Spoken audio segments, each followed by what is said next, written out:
A referee who's in the press box and can use real-time technology to correct clear errors involving player safety at any time and pass interference calls in the last 5 minutes of the fourth quarter.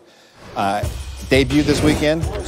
Big ratings, I understand. There's the Hall of Famer Bill Polian, the league's inaugural game, the AAF co-founder, San Diego and San Antonio. And that was the hit everybody's talking about. Mike Berkovich, he drops back, and Sean Washington just takes him out and knocks his helmet off. No flag thrown. San Antonio went on to win 15-6. Head coach Mike Riley gets the league's first Gatorade bat. Gatorade's the same, NFL, AAF. Steve Spurrier, the head coach for the Orlando Apollos, 13 seconds to go in the first half. Apollos up 16-6. They run the reverse.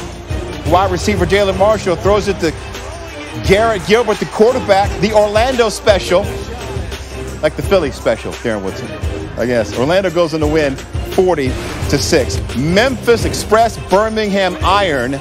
Christian Hackenberg, the quarterback for Memphis, throws back, pass tip, intercepted by Shamar Summers. Fourth quarter, Birmingham up 9-0. Trent Richardson, 3-yard touchdown. He had 2 TDs, ran for 56 yards. Birmingham wins 26-0. From what we welcome in 3 times Super Bowl champion Darren Woodson. All right, what do you think this new league is doing that the NFL should adopt? Well, kudos to Bill Polian, our colleague, for implementing some of these rules and understanding what they want to do. Listen, the 30-second clock, from 40 seconds in the NFL, now it's 30 seconds in the AFL. And this is the one thing that I did like about it is it makes the coaches efficient. Okay. It forces them to communicate with the quarterback. It makes the quarterback more efficient as well as far as executing the play, getting the play call, getting up the line of scrimmage, and it speeds up the game. And I think that's one of our biggest problems is that we've seen this game slow down in the NFL. And not only that, but the 5 pass rushers on the line of scrimmage that have to designate themselves.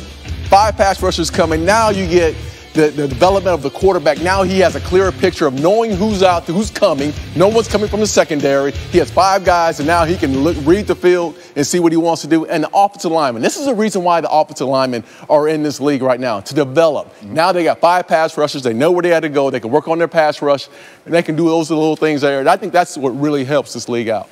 I like the Sky Judge. I like the Sky Judge as well. I mean, it gives you, if you're the New Orleans Saints right now, you are definitely wanting the Sky Judge back. We want a Sky Judge, too. Much more, Darren. Thanks. NFL Live, 1:30 Houston. Thank you, brother. Well, believe it or not, it's that time again. Catchers and pitchers start reporting today. But Major League Baseball's 2 biggest free agents, Bryce Harper and Manny Machado, I'm sure you've heard of those guys. They're still unsigned. There have been 8 $200 million free agent deals in MLB history, but none of them since the 2015 offseason. Here's our MLB insider, Jeff Passan, with the latest. Well, Hannah, it's a lot of the same. It's February 11th. The Oakland A's are starting spring training today. The Philadelphia Phillies here in Clearwater, Florida, starting spring training tomorrow. And Manny Machado and Bryce Harper still do not have jobs. Now, the Phillies are interested, and the San Diego Padres are interested, and the San Francisco Giants and the Chicago White Sox. A number of teams are still in the Harper and Machado sweepstakes, but it almost feels like the sweepstakes have petered out a little bit over time. Harper and Machado each want more than $300 million. The teams don't want to give them that, and so we're at a stalemate at this point where it's really difficult to say not just where either of these players is going to go, but when they're going to go. And if this stretches into March, it would not surprise anyone. Not good for baseball, not good for the players, but the fact is that's where we are right now. Jeff, thanks. And for more, we welcome in our Baseball Tonight analyst, World Series champion Mark Teixeira. Why is this taking so long in your estimation? Yeah, I mean, Jeff said it. These guys want $300 to $400 million. They're not asking for a 4-year, $80 million deal here. There's only a handful of teams that can actually spend that type of money. And guess what? It's the Yankees, Cubs, Red Sox, Dodgers. These teams are all up against the luxury tax, and they're not going to spend. So I just don't see them getting these huge deals.